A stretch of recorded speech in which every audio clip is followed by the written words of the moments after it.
Indo British Advanced Pain Clinic, Noppimayam Surgery Duram. For appointments 9155515563.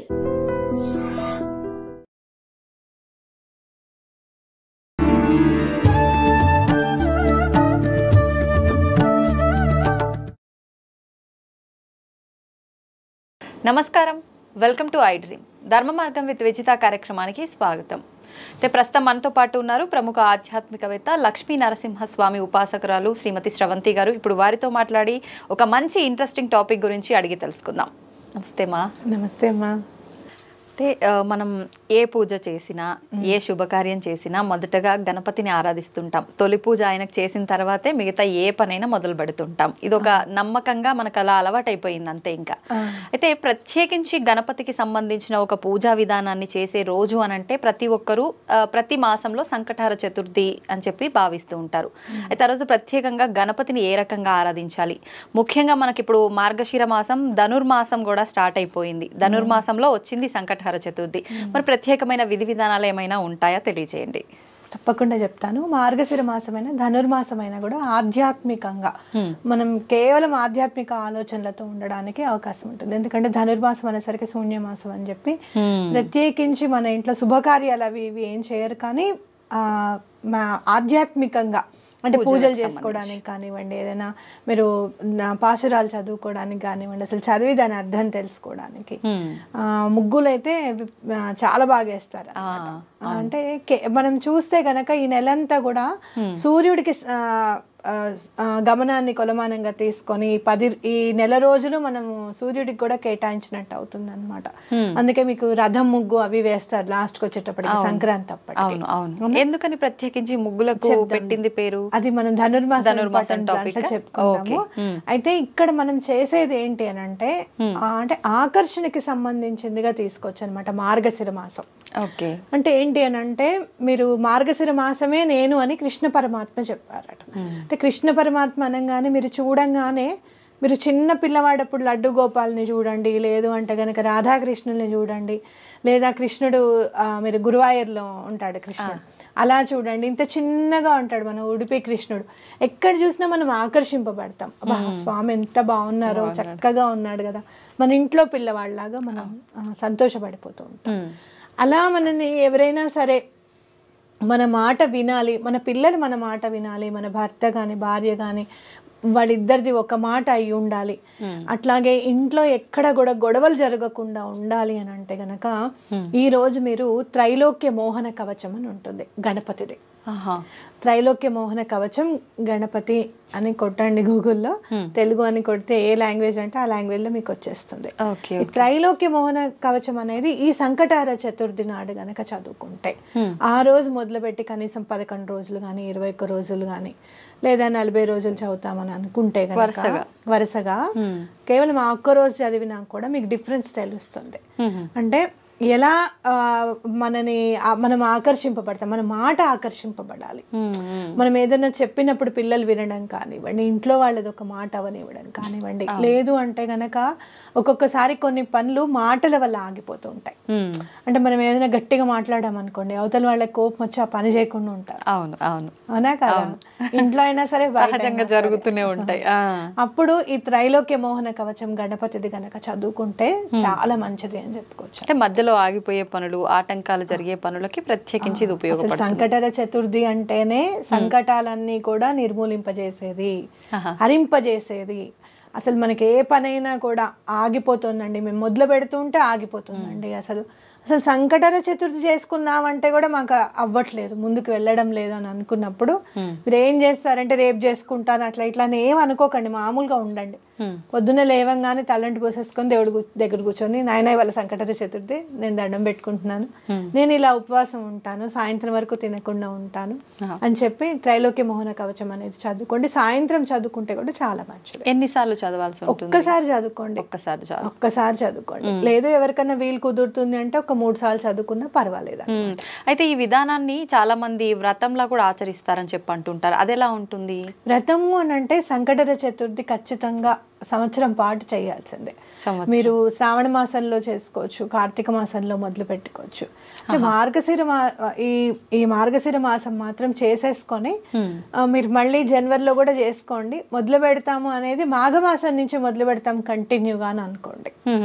అంటే ఏదన్నా పనులు అసలు టోటల్గా ఆగిపోయి అసలు పూజ చేయడానికి కూడా అవ్వట్లేదండి, మేము అనుకుంటే చాలు అవాంతరం వచ్చేస్తుందండి అని అనుకున్నప్పుడు కొన్ని సందర్భాలు ఎలా ఉంటాయో తెలుసా, పొద్దున్నే లేద్దాము ఇంకా పూజ చేసేసుకుందాం అన్నప్పుడు ఆ రోజు బోర్ పాడవుతుంది.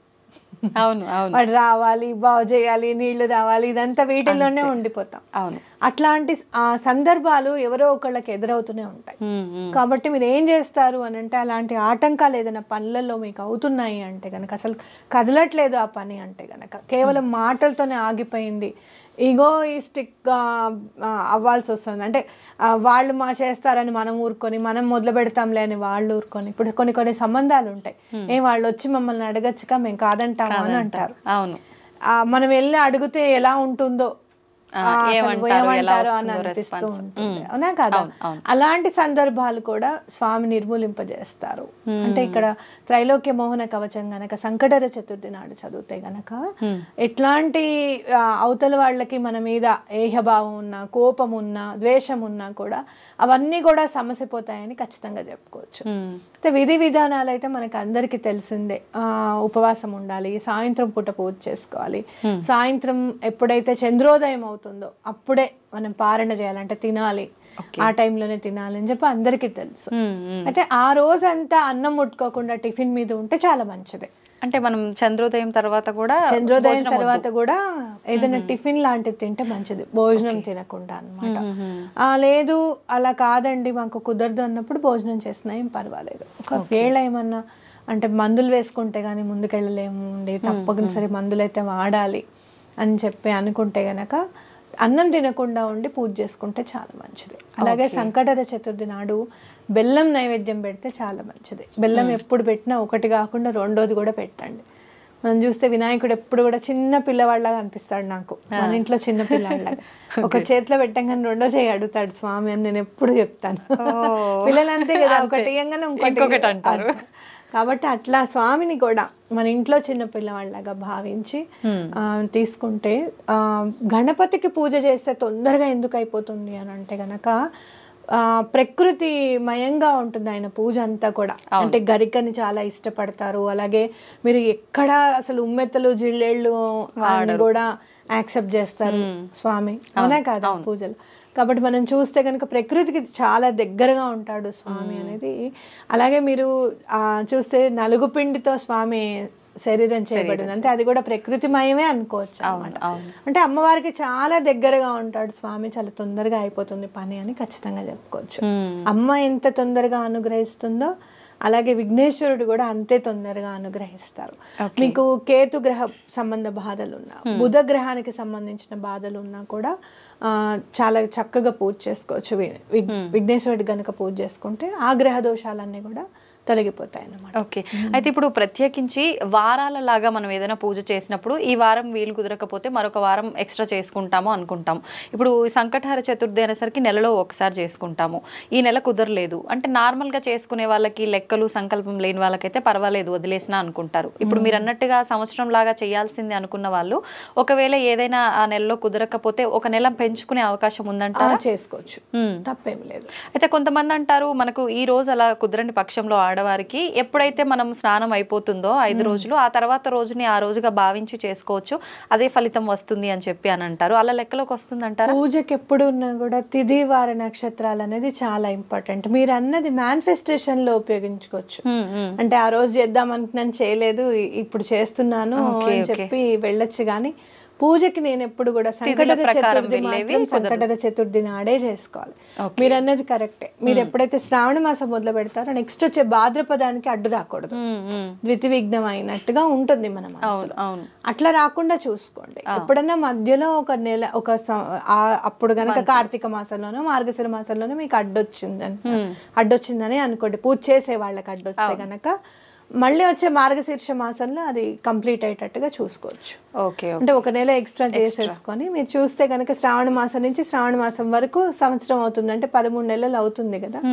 అప్పుడు ఒకవేళ మీరు కంటిన్యూ చేస్తే చేసేసుకోవచ్చు మళ్ళీ, దానికి ఏం బాధ లేదు. లేదు మేము కంటిన్యూ చేయట్లేదంటే ఏ నెలలో సంకటహర చతుర్థి అయితే గనక మీరు వదిలేశారు, ఇప్పుడు ఈ మార్గశీర్ష మాసానికి మీకు అడ్డొచ్చింది, నెక్స్ట్ ఇయర్ మార్గశీర్ష మాసానికి కంప్లీట్ చేసుకోండి అది. ఎందుకంటే మీరు చూస్తే ప్రతి ఒక్క సంకటహర చతుర్థికి పేర్లు ఉంటాయి అన్నమాట. ప్రతి ఏకాదశికి ఎలా అయితే పేర్లు ఉంటాయో సంకటహర చతుర్థికి కూడా పేర్లు ఉంటాయి. అంటే ఆ నెల ఇప్పుడు ఈ నెల వచ్చేది అకూరత సంకటహర చతుర్థి, ఇదే అకూరత సంకటహర చతుర్థి మళ్ళీ చేసుకోవాలన్నమాట గ్యాప్ వచ్చిన వాళ్ళు. అంటే ప్రతి ఇప్పుడు మీరు అన్నట్టు మార్గశిర మాసంలో మళ్ళీ వచ్చేది అకూరత.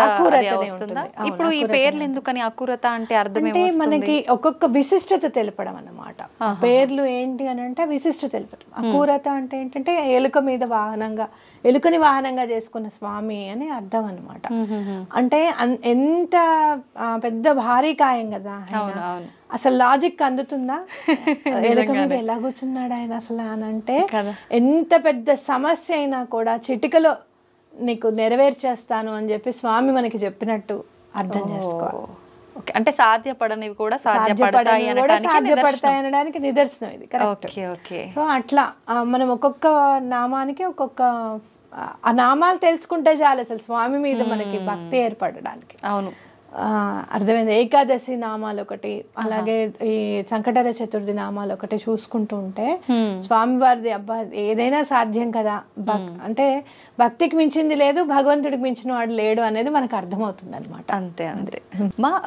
మామూలుగా మన హిందూ ధర్మ ప్రకారంగా గోవుని రక్షించండి, గోవుని కాపాడండి అని చెప్పంటారు. అంటే గోవుని ఒక అంటే అమ్మలాగా సకల దేవతలు కొలువై ఉంటాయి అని, ఒక గోమాత అని చెప్పి ఒక అమ్మ రూపంగా ఒక అన్ని రకాల దేవతలు కొలువై ఉన్న ఒక పెద్ద క్షేత్రంలా ఆవుని ఆరాధిస్తూ ఉంటాం మనందరం కూడా. అయితే ముఖ్యంగా మనం అలా అని చెప్పి ఆవుని తీసుకొచ్చి ఇంట్లో పెట్టుకోవడానికి కుదరదు. అందుకని చెప్పి ఆవు బొమ్మని ఇంట్లో తీసుకొచ్చి కనుక పెట్టుకుంటే సాక్షాత్తు గోమాతే మన ఇంట్లో ఉంది అని చెప్పి భావించి చాలా మంది ఆవు చిన్న దూడతో ఉన్న ఒక ఆ గోవు విగ్రహాన్ని ఇంట్లో పెట్టుకోవడం జరుగుతుంది.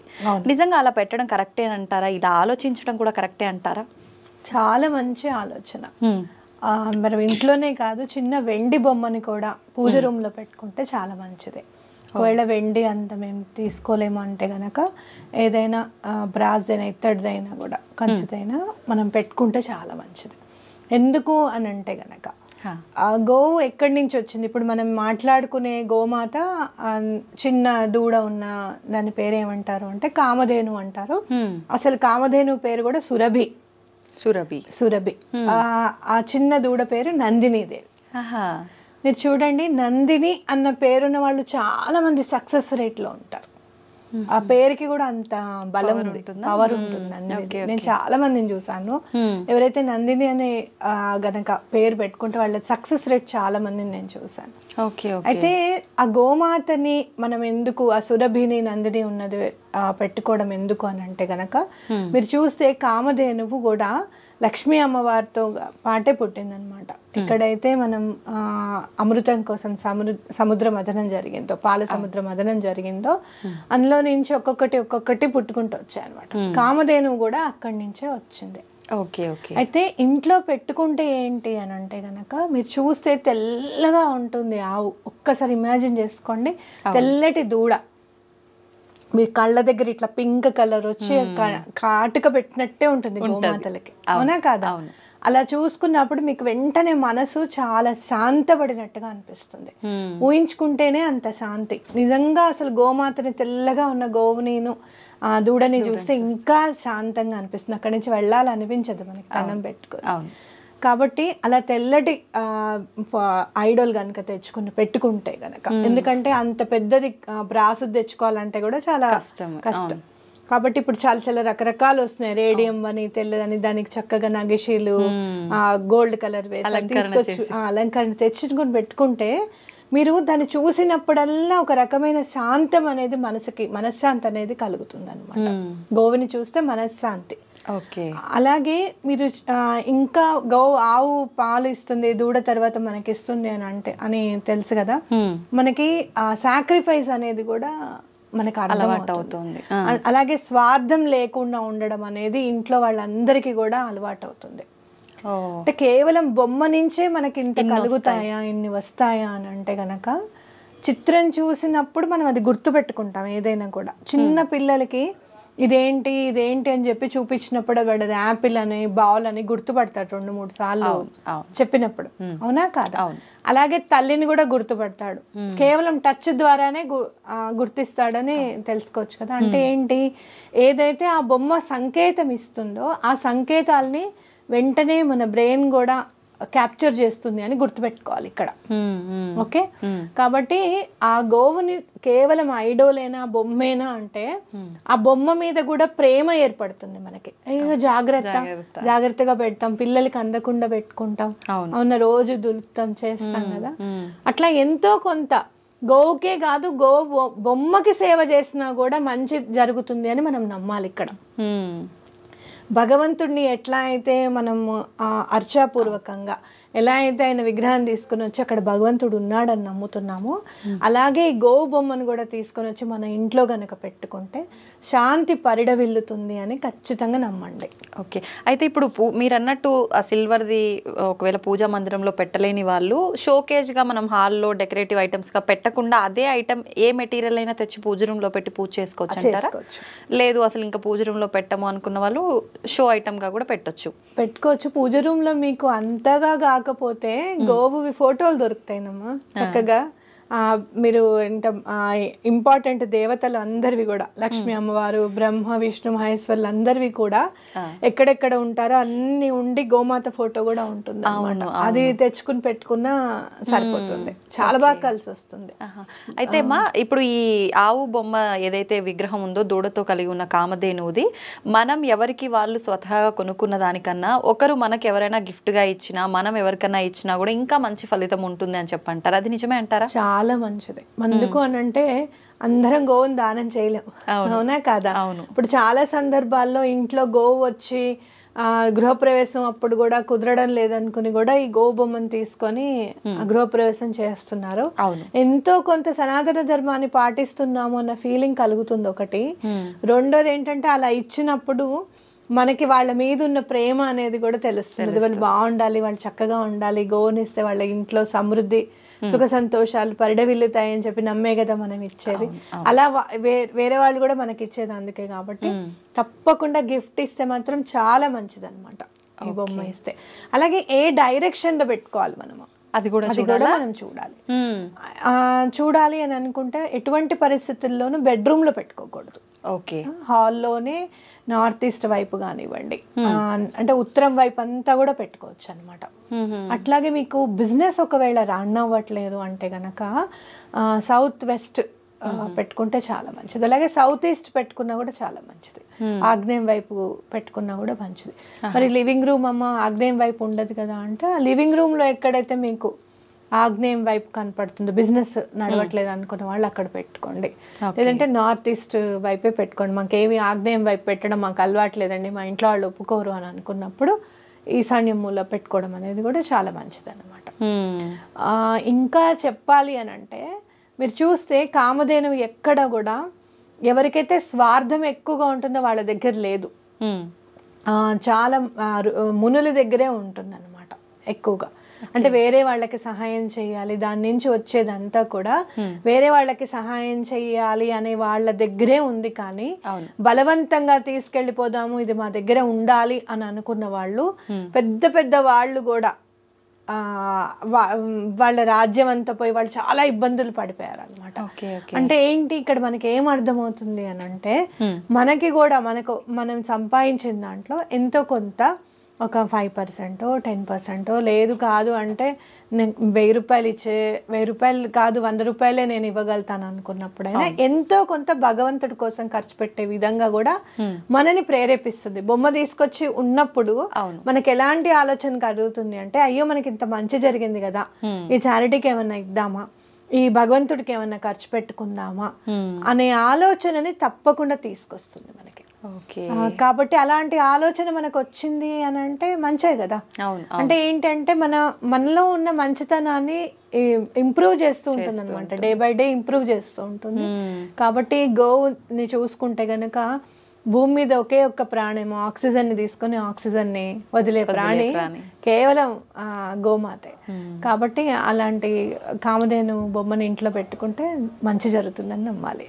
సంతోషం అమ్మ. చాలా మంది మూఢనమ్మకం అని కొట్టి పారేసే వాళ్ళు కూడా ఉన్నారు. అలా కాదు, నిజంగా మనం విగ్రహం పెట్టుకున్నా కూడా అమ్మవారిని సాక్షాత్తు ఆవుని తీసుకొచ్చి పెట్టి పూజించిన దానికి ఎందుకే వస్తుంది అని అంటే అంతకు మించింది ఏముంటుంది ఇంకా ప్రతి ఒక్కరికి కూడా. నేను చాలా బుక్స్ చదువుతాను కదా, బుక్స్ చదివినప్పుడు కొన్ని బుక్స్ లో ఎట్లా ఉంటుంది అని అంటే, మీకు ఈ గ్రహ దోషాలు ఉన్నాయా, కోతులకు ఆహారం పెట్టండి, ఈ గ్రహ దోషం ఉందా కుక్కల్ని పెంచుకోండి, ఈ గ్రహ దోషం ఉందా స్ట్రీట్ డాగ్స్ కి పెట్టండి అని బుక్స్ లో చదువుతూ ఉంటాను నేను. Okay okay. అయితే ప్రతి దాంట్లోనూ గోసేవ చేయండి అనేది ఖచ్చితంగా కనిపిస్తూ ఉంటుంది. అవును అవును. మనం గోసేవ చేయాలి అంటే గోశాలకి వెళ్ళాలి, చెయ్యాలి, ఇదంతా ఉంటుంది. అయితే ఒక గోవుని పెట్టుకోవడం అంటే ప్లేస్ ఉన్నా కూడా ఇవాళ మనం కుక్కని పెంచుకోగలుగుతున్నాం, కానీ గోవుని పెంచుకోవాలంటే మనకి ఆలోచన చాలా. గోవుని పెంచుకోవడం కూడా అంత ఈజీ కూడా కాదు, ఎందుకనంటే దానికి వర్షంలో ఉండదు, అది దానికి కంపల్సరీగా మామూలుగా అన్ని జంతువులాగా వర్షంలో తడిచిపోతానన్నాడు, దానికంటే ఒక ప్లేస్ ఉండాలి, మట్టి అనేది ఉండాలి, ఫ్లోరింగ్ అనేది ఉండకూడదు, మట్టిలోనే ఉండాలి, ఇదంతా ఉంటుంది. కాబట్టి కష్టమే, నేను కాదని నేను అన్నాను. అలాంటప్పుడు ఒక్కసారి బొమ్మను తెచ్చుకుని పెట్టుకుంటే అది మూఢనమ్మకమా లేకపోతే నిజంగా ఏదో పవర్ ఉందా అనేది తెలిసి వస్తుంది మనకి. ఆ డిఫరెన్స్ అనేది విత్-ఇన్ 1 or 2 months లోనే తెలిసిపోతుంది. అప్పుడు మనకి ఆ నమ్మకం కిందకి మారుతుంది. ఎవరైతే మూఢనమ్మకం అని భావిస్తారో వాళ్ళే ఇంకో నలుగురికి మాకు ఇలా జరిగింది అని చెప్పుకుంటారు. నేను చాలా ప్రాబ్లమ్స్ లో ఉన్నప్పుడు రబ్బర్ బొమ్మ కొన్నా, ఇంత 30 rupees ఇప్పటికీ గుర్తు నాకు. ఆ బండి వాడికి నిజంగా ఎప్పటికీ రుణవాడు ఉంటాను నేను. అప్పుడే ఏదో ఆలోచిస్తున్నాను ఎలా తీరుతాయా అని అంటే, ఆ బండి మీద నుంచి వస్తున్నాడు, పెద్ద బొమ్మ ఏమో 100 or 120 చెప్పాడు, చిన్న బొమ్మ 35 rupees చెప్పాడు. అదే ఆ రబ్బర్ బొమ్మే 35 rupees పెట్టే తీసుకొచ్చా ఇంటికి. నెమ్మదిగా పాజిటివిటీ అనేది పెరిగింది. మీకు ఇంకో విషయం చెప్తాను, చాలా దుష్ట ప్రయోగాలు ఉన్నాయండి, నరదిష్టి ఉందండి మాకు, మేమంటేనే పడట్లేదండి జనాలకి, ఇట్లాంటివన్నీ ఉంటాయి కదా, అవన్నీ కూడా తొలగిపోతాయి ఈ ఒక్క బొమ్మ ఇంట్లో ఉండడం వల్ల. నెగటివిటీ అనేది తప్పకుండా డిజాల్వ్ అవుతుంది. ఎందుకు అనంటే అది భగవంతుడి అంటే లక్ష్మీ అమ్మవారు పుట్టారు, చంద్రుడు పుట్టాడు, అలాగే ఇంద్రుడి సింహాసనం పుట్టింది, ఎన్నో పుట్టాయి. ఆ తర్వాత అమృతం మనకి దేవతలకి దొరికింది. ఆ అమృతాన్ని ఇవ్వలేదేమో భగవంతుడు, కానీ ఆ భగవంతుడి నామాన్ని తలుచుకుంటే చాలు అమృతమే అది అని చెప్పి మనకి చెప్పకనే చెప్తున్నాడు. ఏదో భాండాగారంలో వచ్చేసేది అమృతం అని అంటే మనకి మానవులం కాబట్టి, కేవలం ఆయన నామాన్ని తలుచుకుంటేనే అదే అమృతం మనకి. అదే అంటారు కదా, శ్రీరామని నామం ఎంతో రుచిరా అని అంటారు, అంటే ఆయన ఆ నామమే చాలు. అలాగే ఈ గోవు బొమ్మనే చాలు ఈ నెగటివిటీస్ అన్నిటిని కూడా క్లియర్ చేయడానికి అని చెప్పి గట్టిగా నమ్మాలి. ఓకే. అయితే ఇప్పుడు మనకు ప్రతి ఒక్కరు మీ లైఫ్ లో ఏదైతే జరిగిందో దానివల్ల, అలాగే చాలా మంది విషయాల్లో పెట్టుకుంటే మంచి జరిగిందనే చెప్పే వాళ్ళే కానీ చెడు జరిగిందని ఎక్కడ చెప్పలేదు. అంటే ఉండకపోతే ఫలితం ఉండదు, కానీ మనకు వచ్చిన నష్టం ఏం లేదు, పెట్టుకొని చూస్తే ఆ మార్పు మనకి అర్థమవుతుంది. కాబట్టి జరగాలని లేదు, అసలు చెడు జరగకపోవడం కూడా మంచి కదా. అంతే కదా, అక్కడ మంచి జరుగుతున్నట్టే. మనం ఎప్పుడు ఏమని ఆలోచిస్తాము అని అంటే 10 rupees ఉన్నాయి, 10 rupees ఉన్నాయి, ఇంకో 5 rupees వస్తే బాగుండు, రాలేదుగా అనుకుంటాం, కానీ ఆ 10 rupees ఖర్చు అవ్వలేదు కదా, ఉన్నాయి కదా నీ దగ్గర. అవును, అవేవో అయిపోయి నిలబడుతోంది కదా, నీ దగ్గర ఉంది కదా, అది కూడా పాజిటివిటీ కదా. మన ఆలోచన విధానం పాజిటివ్ గా ఉందనుకోండి, ఆటోమేటిక్ గా అన్ని పాజిటివ్ గా జరుగుతాయి. ఇలాంటివి ఎన్హాన్స్ చేస్తాయి. మరి నువ్వు పాజిటివ్గా ఆలోచించినప్పుడు నీకు ఇంకేం బాధ లేదు కదా అని అనుకున్నప్పుడు, సరే ఐడల్ తెచ్చుకోవడం దాకెందుకు, రోజు ఒక గూగుల్లోనే మీరు ఫోటో డౌన్లోడ్ చేసుకొని చూడండి, జస్ట్ చూడండి అంతే. ఒక 10-15 రోజులు చూసిన తర్వాత ఎటువంటి మార్పు వచ్చింది అనేది మీరు రిజిస్టర్ చేసుకోండి మైండ్ లో, ఆటోమేటిక్ గా తీసుకొచ్చుకుంటారు. ఈ మధ్య కాలంలో దేవుళ్ళ గురించి రకరకాలుగా వింటున్నాం. అంటే ముఖ్యంగా అంటే కనిపిస్తున్నారని చెప్పి, దేవుళ్ళు దేవతలు కనిపిస్తున్నారని చెప్పి, వాళ్ళతో మాట్లాడుతున్నామని చెప్పి ఇది చెప్పడం ఒక ఎత్తు అయితే, ఒక 2 days బ్యాక్ అనుకుంటా నల్లపోచమ్మ ఆలయంలో హోల్ సిటీలో అమ్మవారు నడవటం జరిగింది అని చెప్పి, ఆలయంలో అమ్మవారి పాదముద్రలు కనిపిస్తున్నాయి, పసుపుతో కూడి ఉన్న పాదముద్రలు అని చెప్పి మనం ఒక 2 రోజులుగా వింటున్నాం. నిజంగా అమ్మవారు ఒకవేళ నడిచినా అలా ముద్రలు కనిపించే అవకాశం ఉంటుందా? అలా నడుస్తారా నిజంగా అమ్మవారు? ఏమంటారు దాని గురించి? తప్పకుండా చెప్తాను. ఇక్కడ మనం గమనించాల్సింది ఏంటి అంటే అమ్మవారి అనుగ్రహం. కేవలం మనం ఇంత పూజ చేసినంత మాత్రాన, అంటే ఆవిడకి షోడశోపచార పూజలే కాకుండా మామూలుగా పంచోపచార పూజలు చేసిన, లేదు అంటే గనక భక్తిపూర్వకంగా ప్రేమతో మన మనసు అర్పించినా కూడా అమ్మవారు తప్పకుండా అనుగ్రహిస్తారు అనేది గుర్తుపెట్టుకోవాలి. మనం అందరం పిల్లలమే ఆవిడ. అవును, ఎన్నో తార్కాణాలు ఉన్నాయి ఇట్లా అమ్మవారు కనపడడం అనేది. అక్కడ తిరుగాడుతున్నారు, నడుస్తున్నారు, గజ్జల సౌండ్ అవుతూ ఉంటుందండి అని చెప్పడం. మీరు కాశీలో కూడా వారాహి అమ్మవారి గురించి కనుక మనం అక్కడికి గుడికి వెళ్తే అక్కడ ఉన్న వాళ్ళు చెప్తారు, రాత్రిపూట గజ్జల సౌండ్ అవుతుంది అమ్మవారని. ఆవిడ క్షేత్రపాలకురాలు, రాత్రిపూటే తిరుగుతారనమాట కాశీ క్షేత్రం అంతా కూడా. మీరు ఇంకా గమనించి ఇంకా అంటే అమ్మవారు ఎక్కడైనా కనపడతారా అసలు, మనం చాలా అన్నిటికీ మనకి ప్రూఫ్స్ కావాలన్నమాట. అంటే మనం నమ్మాలి అని అంటే అమ్మవారు చక్కగా కిరీటము నగలు అన్ని వేసేసుకొని వచ్చి ఎర్రచీరే కట్టుకొని పెద్ద బొట్టే పెట్టుకుని మన ముందు కూర్చోవాలి. అప్పుడు కానీ 4-5 నిమిషాలు మనం మాట్లాడితే తప్పించి మనం నమ్మము అనేది సైకలాజికల్గా ఒకటి ఫిక్స్ అయిపోయి ఉంటాం. అంటే అలా నిజంగా ఒక మానవ రూపంలో మీరు అన్నట్టుగా వచ్చినా ఇదంతా ఒక నాటకమేమో అని చెప్పి మళ్ళీ అక్కడ కూడా ఆమె ఏదో మాయల ద్వారా ప్రూవ్ చేసుకోవాల్సి వచ్చే కాలంలో ఉన్నామేమో అమ్మ. అందుకే అమ్మవారు ఎప్పుడు కూడా తన ఉనికిని చాటుకుంటారు అనమాట. ఎందుకు చాటుకుంటారు అంటే గనక ఏ నెగటివ్ ఎనర్జీస్కి అయినా కూడా భయం. అందులో మనకి కూడా అమ్మో అమ్మవారు ఎక్కడ ఉన్నారు, ఆవిడ మనం చూస్తూనే ఉంటారు ఎప్పుడు కూడా. మనం గుడికి వచ్చినప్పుడు ఎవరికి తెలియకపోయినా కూడా మన మనస్సాక్షికి తెలుసు కదా మనం ఏం చేస్తున్నాం, మనం ఏం ఆలోచిస్తున్నాం, మంచా చెడ అనేది తెలుస్తుంది. కాబట్టి అమ్మవారికి ఉనికి అక్కడ ఉంది అని అంటే గనక మనం కూడా కరెక్ట్గా ఉంటాము అని చెప్పి ఒకటి. అమ్మవారి ప్రేమ అనుగ్రహం అట్లాంటిది. అంటే ఏదో చాలా ఇచ్చేసేయండి అప్పుడే నేను వస్తాను అనేది కాకుండా మీరు చాలా సందర్భాల్లో దైవం మానుష రూపేణ అనేది ఎప్పుడైనా గనక మీరు చూస్తే గనక, దైవం లీల చూపిస్తే గనక చాలా సందర్భాల్లో చాలా పూర్ మందికి అంటే చాలా లేని వాళ్ళకి కనిపించిన సందర్భం ఉందన్నమాట. ఎక్కువ చాలా పెద్ద పూజలు చేసేసిన సందర్భాల్లో కనపడిన అమ్మవారు కూడా కేవలం మానసికంగా ఇది సమర్పించుకుంటున్నాము అంటే చాలు అమ్మవారు అనుగ్రహించిన సందర్భాలు ఎన్నో ఉన్నాయి. అంటే ఆవిడ ప్రేమకి కట్టుబడతారు, భక్తికి.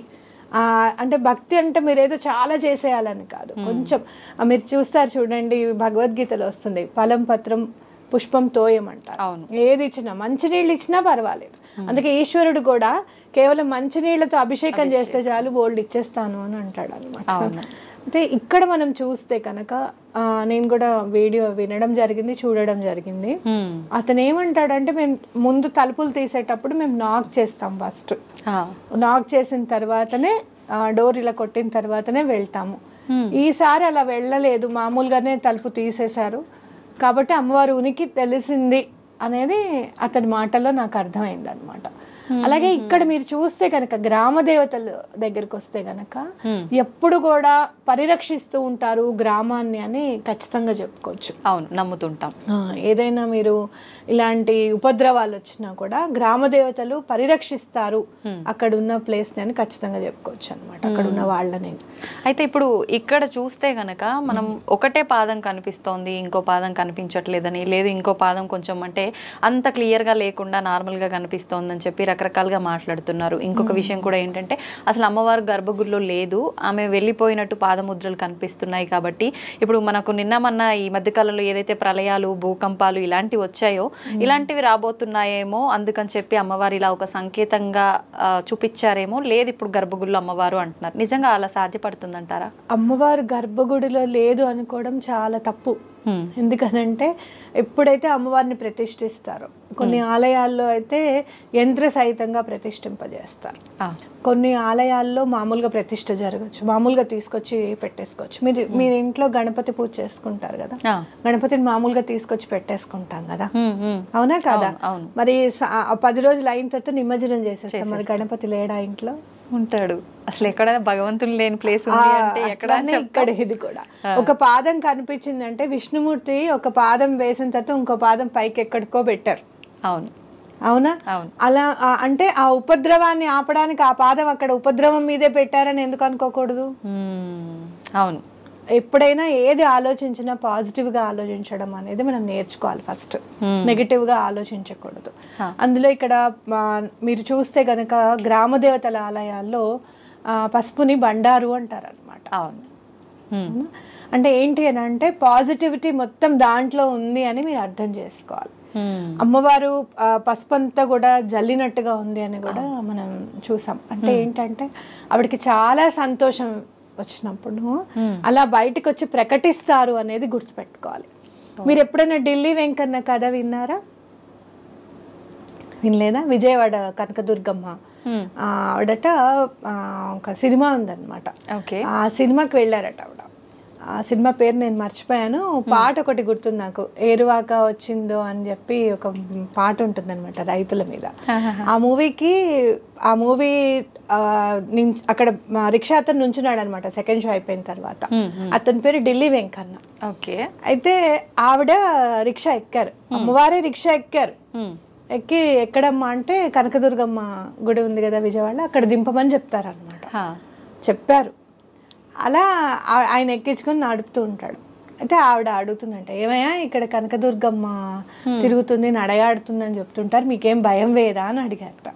మాకెందుకమ్మా భయం, అమ్మలగన్నాయమ్మ ఆవిడే మాకు అండగా ఉన్నప్పుడు, ఆవిడే మాకు అండగా తిరగాడుతున్నప్పుడు మాకు ఇంకా భయమే ఉందమ్మా, మాకు భయం లేదు అని అన్నట్ట. అలా మాటల్లో వచ్చేసింది అనమాట. ఆలయం మెట్లెక్కే దారిలోకి వచ్చేసారు వాడు.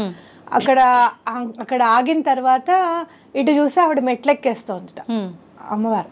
అమ్మ నాకు డబ్బులు ఇవ్వకుండా వెళ్ళిపోతున్నావు ఏంటి అని అన్నట్ట. అంటే నీ తలపాగాలో పెట్టాను చూసుకో అని చెప్పిందట. ఆవిడ పెట్టిన 10 రూపాయలను బంగారం గాజు ఉందట తలపాగాలు. చూసే వరకల్లా ఆవిడ లేదట అక్కడ. జరిగింది ఇది, నిజంగా జరిగింది ఇది. అయితే అప్పుడు అతను అమ్మవారు ఎక్కింది నా రిక్షా, అమ్మవారు ఎక్కింది, అమ్మవారు వచ్చింది, అమ్మవారు ఎక్కింది అని చెప్పి తర్వాత ఆ థియేటర్లో కూడా ఎక్కడో చూస్తే న్యూస్ పేపర్లో కూడా పడింది అనమాట.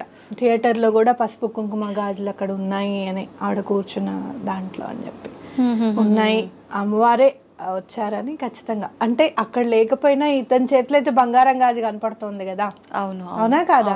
మరి ఇంకేం చెప్పాలి అమ్మవారి గురించి చెప్పండి.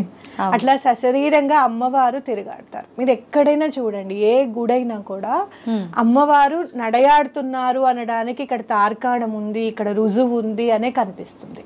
అందులో గ్రామ దేవతల్లో చాలా పవర్ఫుల్ రేణుక ఎల్లమ్మ కానివ్వండి, అలాగే మీరు నల్లపోచమ్మ టెంపుల్ ఎక్కడున్నా కూడా నల్లపోచమ్మ గుడి చాలా పవర్ఫుల్ ఉంటుంది అనమాట. అమ్మవారు ఎలాంటి ఉపద్రవాలైనా కూడా తొలగింపజేస్తారు అమ్మవారిని ఖచ్చితంగా చెప్పుకోవచ్చు. మనం చూసుకుంటే కనుక కోవిడ్ మహమ్మారినే తరిమి కొట్టేసాం, అవునా కాదా? ఇలాంటివి ఏమైనా ఉపద్రవాలు ఉన్నా కూడా అమ్మ ఇలాంటి వాటిని అన్నిటి నుంచి నువ్వే రక్షించాలి అని చెప్పి అమ్మవారికి దండం పెట్టుకోవడం చాలా మంచిది. ఇది చూడడము అనేది సశరీరంగా, అసలు కళ్ళతో ఫోటో చూసినా కూడా ఆ ఒక్క పాదాన్ని, రెండో పాదం గురించి కాదు, ఒక పాదం చూసినా మనం చాలా అదృష్టవంతులని అనుకోవాలన్నమాట. అయితే ఇప్పుడు అంటే కొంతమంది ఇది మూఢనమ్మకము అని కొట్టి పారేసే వాళ్ళకి మనం ఖచ్చితంగా ఒక మంచి, మీరు ఇందాక అన్నట్టు ఒక సాక్ష్యం అనేది ఖచ్చితంగా ఉండాలి కదా. అంటే అలా అమ్మవారు ఏదో ఒకటి నిజంగా అమ్మవారి నడిచి గనక ఉంటే ఏదో ఒక రకంగా జనాలకి అక్కడ చేసే పురోహితులకు కానీ ఎవరి కల్లోనో వచ్చి చెప్పడం కానీ అమ్మవారి మహిమలు ఇలాంటివి కొన్ని సందర్భాల్లో జరిగినట్టు చూస్తుంటాం కదా. మరి అలా ఎందుకు తెలియజేయలేదు, ఇది నిజంగా అమ్మవారి పాదం అని ఎలా నమ్ముతాము అనే వాళ్ళు కూడా ఉంటారు కదా. ఎలా నమ్ముతాము అని అంటే మనసుని సంసిద్ధం చేసుకోవాలి అట్లా ఒకటి. రెండోది ఏంటి అని అంటే మనకి గట్టిగా అతను చెప్పేది ఏంటంటే ఎవరు లేరు, అందరూ గుడి నుంచి వచ్చేసారు బయటికి, తలుపులు వేసేసాము, జనరల్ గా నాక్ చేసి వెళ్తాం. చెప్పింది కూడా అయ్యప్ప దీక్ష తీసుకునే కాబట్టి వాళ్ళు ఎంత బాగా చేస్తున్నారో పూజ. ఇప్పుడు ఎవరికైనా కూడా ఈ 43 రోజులు దీక్ష తీసుకొని మీరు ఏ పూజన్న చేయండి, మండలం దీక్ష తీసుకొని చేస్తే మనం ఎవరికైతే చేస్తున్నామో వాళ్ళు ఖచ్చితంగా మనకి పలుకుతారనమాట, గ్యారంటీగా. నేను 108 సార్లు సిద్ధమంగళ స్తోత్రం చదువుకున్నాను. ఎక్కడో మైండ్ ఉంటుంది కదా, మనుషులము అనేది మర్చిపోం మనం ఎప్పుడు కూడా. స్వామి ఇన్నిసార్లు ఇక్కడ చదువుతున్నాను కదా, నువ్వు ఇక్కడే ఉన్నావు అని చెప్పి నాకు ఒక్క రుజువు నాకు ఇవ్వు. ఎందుకంటే సిద్ధమంగళ స్తోత్రం ఎక్కడైతే చదువుతారో అక్కడ నేను ఉంటానని చెప్తారు శ్రీపాద శ్రీవల్లభులు అనమాట. ఆయన వాచ్ అది, ఆయన వాక్ అది. ఇక్కడ ఉన్నావని చెప్పవా స్వామి అని అడిగి ఏమి పెట్టానంటే దీపం పెట్టుకున్నాను, పెద్ద దీపం. అది గాలికి బాగా ఇలా కదులుతోంది అనమాట. అయితే నువ్వు ఇక్కడ ఉంటే గనక ఈ దీపం నిశ్చలంగా వెలగాలి, 1 నిమిషంలో కనీసం 1 నిమిషం అన్నా నిశ్చలంగా ఉండాలి ఆ దీపం అని దండం పెట్టుకున్నాం. పెట్టుకున్న 2-3 సెకండ్లకి దీపం నిశ్చలమైపోయింది. నిశ్చలమైపోయింది దీపం, స్ట్రైట్ గా అసలు కదలకుండా. అప్పుడు స్వామి ఉన్నావు. అంటే మీరు అలా సంకల్పం చెప్పుకోకపోతే అది నార్మల్ గా జరిగింది అనుకోవచ్చు, చెప్పుకున్న తర్వాత ఆగింది కాబట్టి మళ్ళీ అనుకున్నాను జస్ట్ కనీసం 1 నిమిషం అన్నాని. ఆ 1 మినిట్ అయిన తర్వాత మళ్ళీ కదలాడింది అనమాట. అంటే ఏంటంటే గాలిగా ఉంది, అటో ఇటో కాస్త ఫ్యాన్ గాలో తలుపులు తీసుకుంటామో ఏదో ఒకటి అవుతుంది కదా, ఆ నేచర్ ని ఆపరు స్వామి. స్వామి ఇక్కడ ఉన్నారు కదా, మీరు నిశ్చలంగా ఉండి. మీరు ఎన్నో తార్కాణాలు ఉన్నాయి అట్లా. మీరు చూస్తే మనకి కాళహస్తిలో కూడా స్వామి గాలికి సంబంధించింది అనమాట, ఈశ్వరలింగం. అయితే ఆ స్వామి నిశ్చలంగా ఉచ్ఛ్వాస నిశ్వాసాలకి ఆ దీపాలు కదులుతూ ఉంటాయి అక్కడ ఎప్పటికీ కూడా. అది చూసి దండం పెట్టుకోండి అని చెప్తూ ఉంటారు కూడా. ఎవరైనా మామూలుగా గైడ్స్ వస్తూ ఉంటారు కదా, వాళ్ళందరూ చెప్తూ ఉంటారు ఆ దీపజ్యోతిని చూడండి, స్వామి ఉచ్ఛ్వాస నిశ్వాసాలకి కదులుతూ ఉంటుంది అని చెప్తూ ఉంటారు. అలా చాలా తార్కాణాలు ఉన్నాయి. కావాల్సింది నమ్మకం. అయితే ఇక్కడ చెప్పేది ఏంటంటే మండలం దీక్ష చేసినప్పుడు అలాంటి వాళ్ళకి ఖచ్చితంగా ఏదో ఒక రూపంలో అమ్మవారు అయ్యవారు కానీ దర్శనం అవుతుంది గ్యారంటీగా. ఇప్పుడు మా ఇంట్లో వర్క్ చేస్తారు ఒక అతను, ఆయన హనుమాన్ దీక్ష తీసుకున్నారు. హనుమాన్ దీక్ష తీసుకుంటే ఆయన పేరు గోపాల్. తీసుకుంటే మన ఇంటికి వచ్చారు, మామూలుగా దండం పెట్టుకుంటుంటే ఆంజనేయ స్వామి అంటే చాలా ఇష్టం నాకు. అయితే ఆంజనేయ స్వామి దీక్ష తీసుకున్నారా, చాలా గ్రేట్ అది ఇది అని అన్నాను. ఆయన ఫొటోస్ పంపిస్తే ఆ ఫొటోస్ లో కింద నీడ ఆంజనేయ స్వామి నీడ ఉందన్నమాట. ఆంజనేయ స్వామిగా ఉండే నీడ అక్కడ. పక్క నుంచి ఎవరో ఇలా ఫోన్ పట్టుకున్నారు కానీ అక్కడ ఫేస్ మాత్రం ఆంజనేయ స్వామి నీడ కనపడింది. నేను అతనికి తర్వాత ఆయన మామూలుగా ఫొటోస్ పెట్టారు, మీరు చూసారా మీ ఫొటోస్ లో ఆంజనేయ స్వామి నీడ కనపడింది అని అంటే, మీకు బాగానే కనపడింది స్వామి అని అన్నారు. భగవంతుడు అతను కూడా 41 డేస్ దీక్ష తీసుకున్నారు. ఎక్కడైతే దీక్షగా తీసుకొని స్వామివారి పూజ చేస్తామో 100 to 100% మేము భౌతికంగా మానసికంగా మేము పెట్టలేకపోయామండి అని అన్నా కూడా అట్లీస్ట్ ఒక 50% 60% మన మైండ్ పెడతాం, కాన్సన్ట్రేషన్ చేస్తాం, డిసిప్లైన్డ్గా చేస్తాం. ఇవాళ పూజ చేసుకోవాలి, ఇవాళ పూలు కంపల్సరీ కావాలి అని చెప్పి దానికి కట్టుబడిపోతాడు భగవంతుడు, తప్పకుండా కనిపిస్తాడు. అందుకే ఇందాక మీరు అన్నారు చూడండి, బ్రాహ్మణులకి పూజార్లకి కనబడలేదు కదా అని అంటే, మరి వీళ్ళ దీక్ష తీసుకున్నారు కాబట్టి వీళ్ళకి కనిపించి ఉండొచ్చు.